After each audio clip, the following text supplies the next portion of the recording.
Hey, Adam. What's up? Nothing.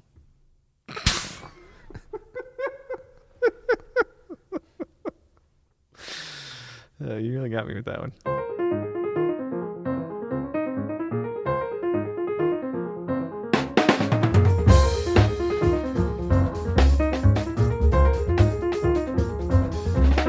I'm Adam Maness. And I'm Peter Martin. And you're listening to the You'll Hear It podcast for some reason.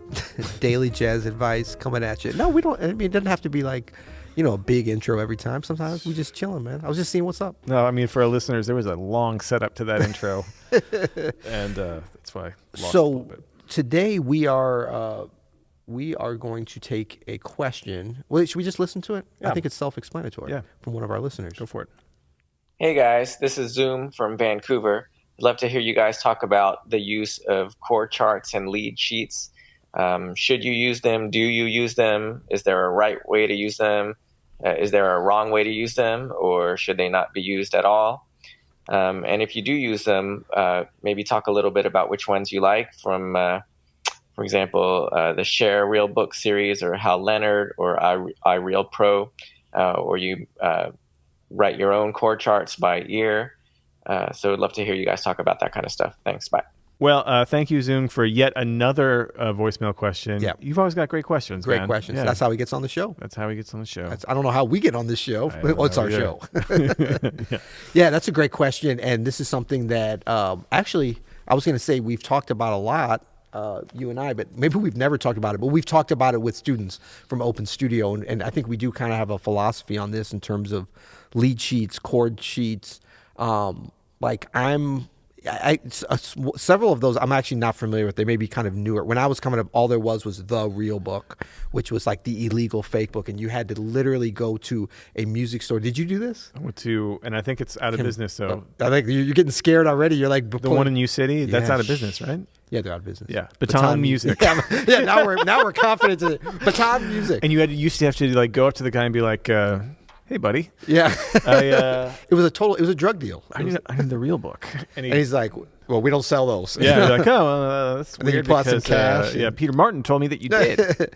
Hey, get in the back. Never drop a name again. Then Yeah. No, but you'd go into the back room, and the owner would, give you the real book for like way too much money. Yeah, way too much. See, it was like photographed by some Berkeley guys at Kinko's in Boston. Way too much money, especially for how wrong most of those changes were too. So that's my main problem with it. Yeah, it's definitely. not like, I think it's great to have a collection of charts, and we're kind of amassing a nice little collection here because we do most of our own charts for like the lessons at Open Studio and stuff, and we take a lot of pride in as much as we can. I mean, we're not super dogmatic about it because we also believe, probably first and foremost, more than anything, that we want to encourage students and players really to learn as much as you can by ear. Yeah. Not because we're purists, but because we recognize the benefits to ear training, and we really believe it's such a core part of our principle that this is a built-in way not only to memorize tunes quickly, but to develop your ears very quickly and to internalize forms and tunes and all these things. That statement can't be overstated because I think,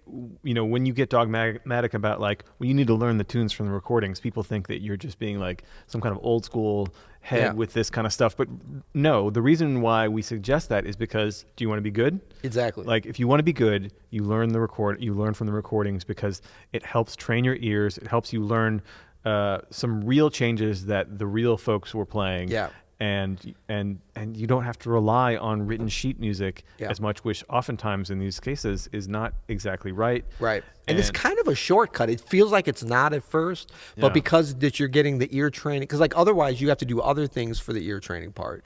You have to probably, to your point that if the chart is wrong, you got to, unlearn that or relearn or it takes go check almost just that. as much time to just go straight to the recording and get it. Yeah. And the then, more you do it, the faster you get at it. That's the thing people don't realize. If you're doing it, all the time for every tune you learn, after 5 to 10 of these things, you kind of become a little wizard at this, and you understand cadences better, you understand harmony better, you understand melody better. It gets a lot easier. And then there's some other benefits that you get that you may not even realize in addition to the ear training, and I can't actually remember them right now. You get the arrangement. You get the arrangement, right? You get counter melodies, you get introductions, you get outros, you get things that sometimes aren't on the real book part. Verses for standards, things like that. Yep, yeah. And you get more confidence in playing the tune, I find, when you learn it from the recording. Because first of all, most people are going to be like, oh, I couldn't do that. It would take me so long. Yes, you can. Now, you got to learn the right ones, and we can certainly talk about that, certain types of tunes and stuff. Like, don't, for your very first thing, say, I'm going to learn Giant Steps from the recording by ear. That's not your first tune. Learn Now's the Time by ear. Maybe learn some things that are a little bit more digestible. But when you learn something by ear, I find that, like, I know it for life in a way that gives me so much confidence because you've internalized it from the beginning. Like, yeah, if you learn it from the music and then you memorize it, you'll eventually internalize it. But there'll always be part of you that kind of references back, or like, oh, do I need the chart, or do I remember it? If you memorized it from the beginning by learning it, there is no, like, I'm going back to the chart, because you never interact with it that way. And you learn the little things that happen in the actual recordings. If you're ready to learn Giant Steps, learn it from the recording, or else you don't understand that the bass line actually goes down in whole steps. You know what I mean? Like, that's how these little things that happen in the arrangement, then you get the confidence to be dogmatic about it on the bandstand later. That's right. Look, I like your whole posture got a little dogmatic. I was like, hello. It's because you can kind of vibe the other musicians who learned it off the real book. That's right. And and then we're not even getting into the whole area, or we're starting to get into the area of, playing tunes, like in the wrong keys because you learned it off the real book. In that key. Guilty. No, I wasn't pointing fingers. No, I mean, wasn't pointing any fingers. Guilty as charged. No, we've all done that. And look, we're not totally dogmatic, even here at Open Studio. Absolutely. That's why we make the charts. We try to make them accurate. And I always say, if you have time, at least use this as an aid. Like, I realize most people don't have time to sit around for 8 hours a day, geeking out on this stuff. We'd all love to. Yeah. And so using the music, and look, we have to be able to read music. We're not saying don't learn to read music. Yeah. That's so important. So it's like, and like anything, be moderate about it. Be moderate. I mean, real books are great for, like, reference sake. I mean, I have iReal Pro on my phone, and I use it occasionally. I don't have it. I know you don't because you're dogmatic about it. But it has come in handy in, like, sticky situations or whatever. You know what I mean? So, or even just to check against something. So it's not like it's all or nothing, but exactly. Really, if you really want to improve and you really want to learn the tunes the right way, go to the recordings first. Yeah. Now, having said that, I'm just remembering, and I don't even know if these are still available. I mean, I'm assuming that they are. There was, like, the new real book. Remember that? Yep. When that came out, like, those are much more accurate in my experience. Like, I remember the chart on Tell Me a Bedtime Story in there. Like, I had learned that from the recording. And then I remember when I saw the chart, I was like, oh. And I had made my own chart of it and everything. Yeah. And when I saw that, I was like, wow, that's pretty good. There was even a few places that I think got wrong that I was corrected by looking at that. I think that's the Hal Leonard ones. And I think they actually took the time to, like, copyright the arrangements from the recordings on some of those things, which is why they're a little more accurate. Yeah, I think they are copywritten, which is great, and I think that's great too, because that kicks some some money back to the composers, as it should when you're buying these charts. Because if you learn it yourself, you don't have to send money in. You get it for free from buying the recording or whatever. But when somebody else does the work to do that, the composer is entitled to something. And I like it when the publishers do that, which they didn't do on the real book, I guess. So I guess the answer, Zune, is really, like, as much as possible, don't use chord charts. Yeah. Use them for reference. Use them if you're doing a one-off gig, I guess, with a bunch of people who maybe don't know the tune. But for your own personal growth and development, try not to use them as a primary source. Yeah, and then try to get the good ones when you do it. And there's a number of sources recording now. You're talking about. No. I mean, chord charts, or even, like, I'm thinking more like lead sheets. I guess that's different than, because chord chart is just, like, I actually never had access to that, because that's more recent, where it just has the changes, like the iReal book, where you. No, I guess he's talking more about lead sheets. I mean, I'm thinking about, like, fake book lead sheets. Yeah. But, like, try to get some of the better ones. Like, if you search around on the internet, and we've done this before, like, I know for me in researching tunes, I've done lessons that I feel like I really know, but I'm like, I want to see other people's opinions on, like, to Tell Me a Bedtime Story. There's a lot of people that have almost put, like, scholarly charts and descriptions of, and there's some good stuff, and there's some crap out there too, but it's fun to kind of go look. But again, if you don't really know the recordings or haven't heard the tune or played it a lot, you're not going to know if it's right or wrong, and you're going to be totally at their mercy.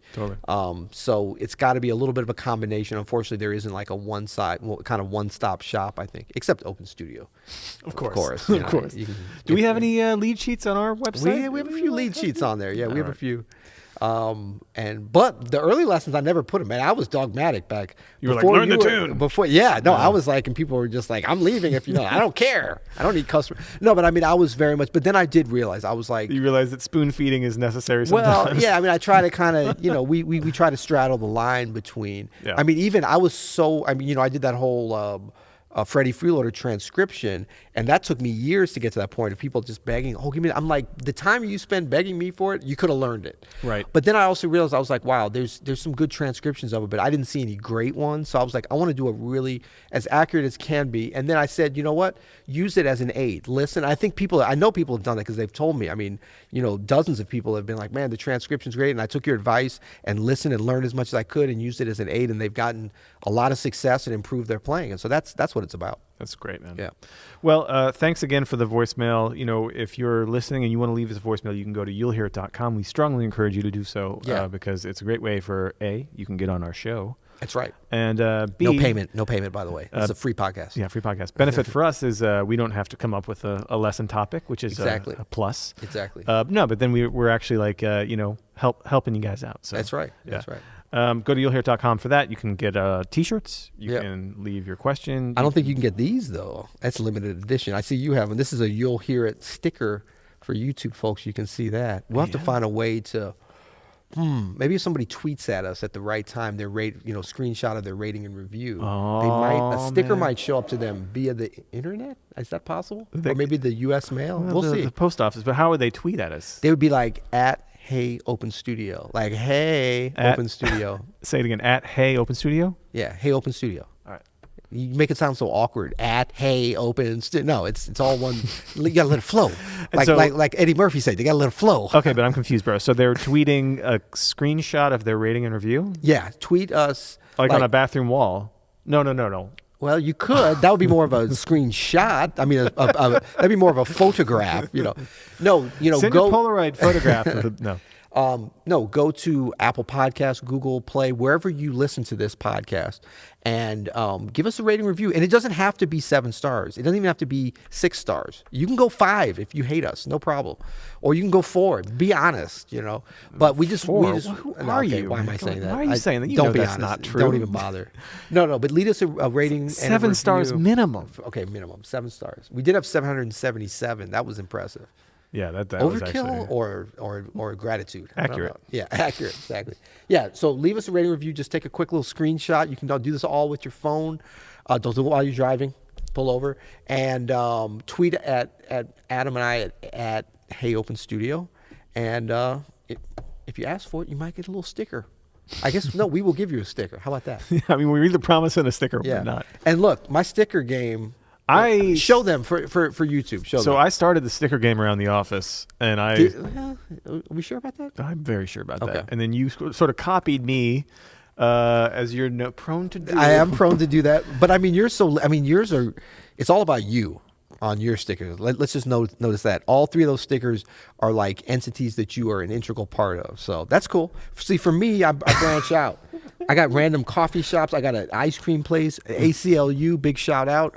Boston University, I'm just all about self-promotion, man. I'm trying to get over Diamond Coffee in Brooklyn. Come on, man. The random, what is that? A Gazelle? Is that Billy Goat Chips? That's the Caldi's Gazelle. Oh, man. We're drifting off. All right. Yeah. Okay. You'll hear it.